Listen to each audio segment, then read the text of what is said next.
j'espère que vous pétez la forme. Aujourd'hui je vous retrouve dans une nouvelle vidéo et nous allons parler couture. Donc comme vous l'aurez vu dans le titre, je vais vous parler de mes 10 conseils pour débuter en couture. Vous êtes très nombreux à m'envoyer vos questions, à me demander si vous devez acheter une machine à coudre ou non, par quoi commencer comme projet, ainsi de suite. Donc je vais répondre à tout ça dans cette vidéo, oui, dans cette vidéo normale. Donc pour ceux qui suivent ma chaîne, vous savez que j'ai commencé la couture à l'âge de 12 ans, donc ça fait 6 ans maintenant déjà.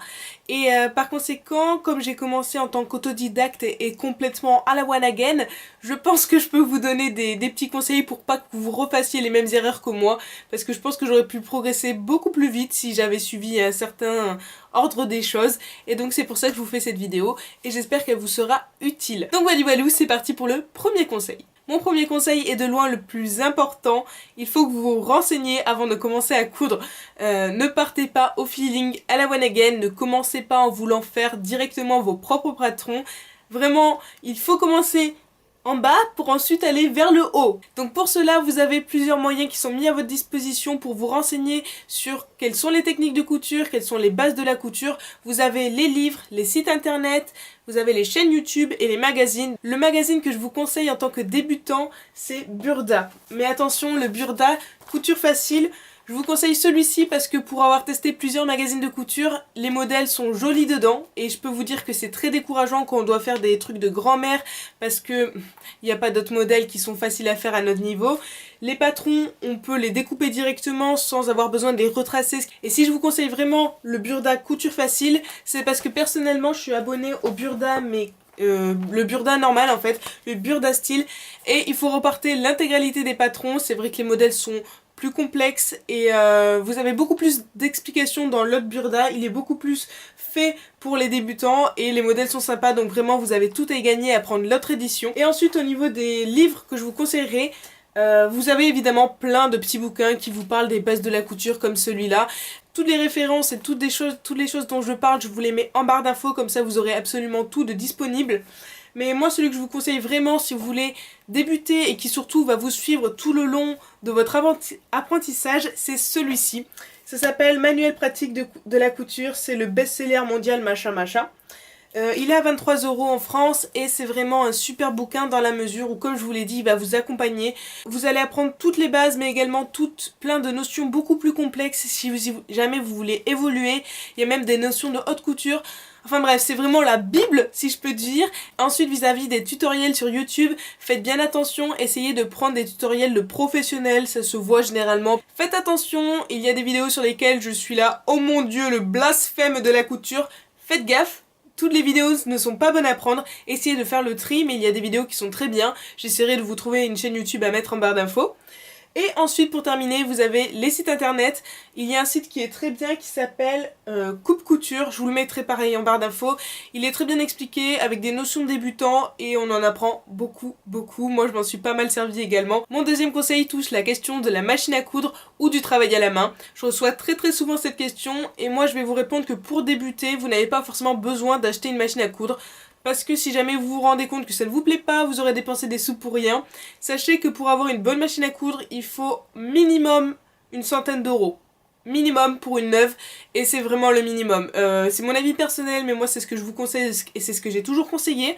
Vous pouvez acheter des machines d'occasion, mais faites attention, il faut que ces dernières aient eu un bon entretien, voilà, que le propriétaire les fait réviser et ainsi de suite pour qu'elles soient toujours en état de fonctionner. En tout cas, les meilleures machines à coudre actuellement sur le marché, et c'est vraiment le top du top depuis toujours, c'est les Singer.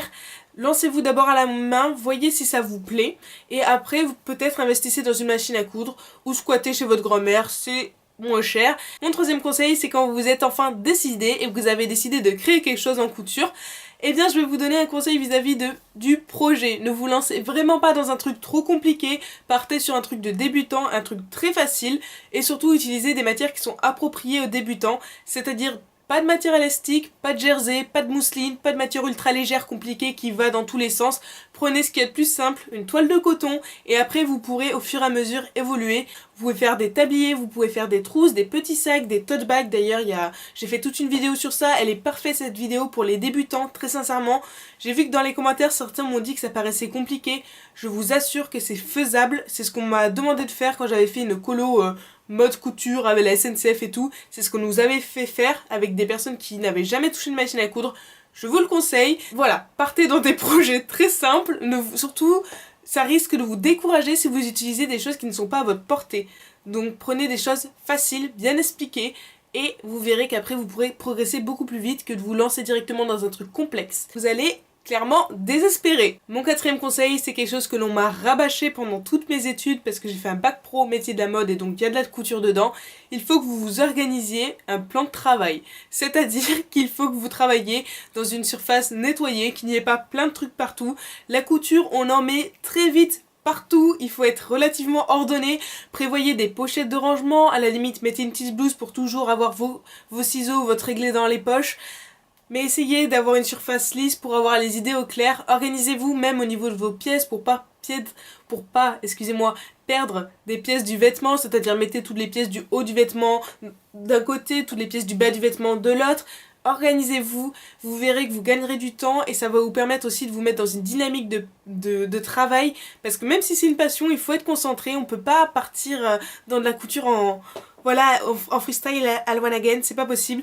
Je vous dis ça, je suis loin d'être très organisée, mais ce qui est sûr, c'est que quand je me mets à coudre, j'essaye d'avoir un minimum de rangement et d'organisation autour de moi, sinon on pète un câble. Cinquième conseil, quand vous allez commencer un vêtement, il y a sûrement des pièces du vêtement que vous n'aurez jamais étudiées. Voilà, si vous décidez tout à coup de vouloir faire un col sur votre petit chemisier et que vous n'en avez jamais fait, je vous conseille de faire un prototype avant. Donc moi j'ai plein de prototypes pareil dus à mes études. Donc ce que j'appelle un prototype, c'est en fait une pièce d'étude. Vous faites dans un tissu tout moche que vous avez chez vous des petites pièces de vêtements comme ça, là c'est un col, là j'ai la même chose avec des poches plaquées, ici j'ai une petite fente de manche de chemisier. Essayez de faire des petits prototypes pour qu'une fois que vous le fassiez sur le vêtement, vous sachiez le faire et que vous n'ayez pas à refaire sur votre vêtement. Ça peut abîmer votre matière que de trop recommencer, que de trop découdre. Et ça vous encourage également parce qu'une fois que vous l'avez, vous pouvez la garder et comme ça vous êtes sûr de, si jamais vous vous souvenez plus trop de comment on fait, reprendre votre prototype et re-regarder. C'est important de faire des prototypes parce que si jamais vous ratez sur votre vêtement principal et que vous faites une gaffe énorme que vous ne pouvez pas rattraper, vous allez être juste dégoûté. Donc faites ça. Pareil, si vous commencez à coudre, entraînez-vous d'abord à la machine à coudre, c'est-à-dire à faire des lignes droites comme ça, à essayer de faire à 5 mm du bord, à 10 mm du bord, c'est-à-dire 1 cm, et ainsi de suite, à assembler deux épaisseurs. Parce que si jamais vous commencez directement sur un projet et que ça rate, vous risquez de vous décourager. Sixième conseil, ça revient un peu au précédent conseil que je vous ai donné, mais il y a une notion différente, c'est de préparer votre travail. Pour moi, ce que j'appelle préparer son travail, c'est de bien repasser ses pièces avant de les travailler. C'est que quand on a un pli, on va d'abord le marquer à l'aide d'un bâti. Un bâti, c'est quand on coud à la main. Donc voilà, juste d'abord le coudre à la main pour ensuite le passer à la machine, histoire que rien ne bouge. Pas simplement placer des épingles, parce que quand on est débutant, on a tendance déjà à mal placer les épingles et même ça bouge dans tous les sens, c'est pas évident. Assemblez d'abord les deux épaisseurs de votre vêtement à la main et ensuite cousez-les à la machine. Ça vous aidera. Je sais que ça peut paraître très long de préparer un vêtement, de le bâtir, ça peut paraître très chiant également, mais je vous assure que l'on perd moins de temps en préparant une couture pour la coudre ensuite à la machine que l'inverse, c'est-à-dire de coudre à la machine et ensuite de devoir découdre à la main parce qu'on a raté notre truc. C'est quelque chose qui arrive très très souvent, beaucoup plus souvent que ce que l'on croit. Donc le fait de, entre guillemets, perdre du temps à la main, ça vous en fait gagner après. Tout est une question d'habitude, la patience ça s'acquiert avec le temps. Septième conseil, et je me rends compte que je viens juste de vous le dire, c'est qu'il faut être patient. C'est quelque chose qui s'acquiert avec le temps, ne vous inquiétez pas. Au début j'étais la fille la moins patiente du monde, maintenant je peux passer des heures à faire des petits points ou à recommencer complètement un truc de mon vêtement parce que je suis pas satisfaite de moi. C'est quelque chose qui s'acquiert. Quand on aime ce que l'on fait, quand on a une notion du bon travail, on n'a pas envie de faire quelque chose de mauvais et donc du coup on apprend à être patient pour que ce soit bien fait. Prenez votre temps, ne vous inquiétez pas. Vous pouvez progresser très vite si vous êtes appliqué, attentif et organisé. Huitième conseil, et croyez-moi c'est celui que je me répète le plus souvent, il faut toujours terminer son travail.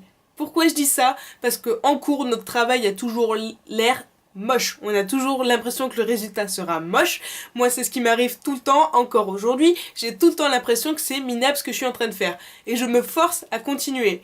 Pourquoi? Parce que vous allez avoir un sentiment d'échec si jamais vous le terminez pas. Vous allez le laisser à l'abandon et vous risquez de reproduire la même chose sur les prochains travaux. Et troisième chose, parce que ça forge le caractère. Si à chaque fois que vous avez un petit pépin, que vous vous désespérez légèrement, vous vous dites oh ben je laisse tomber, je commence autre chose, vous allez juste jamais y arriver, vous allez juste jamais terminer ce que vous commencez.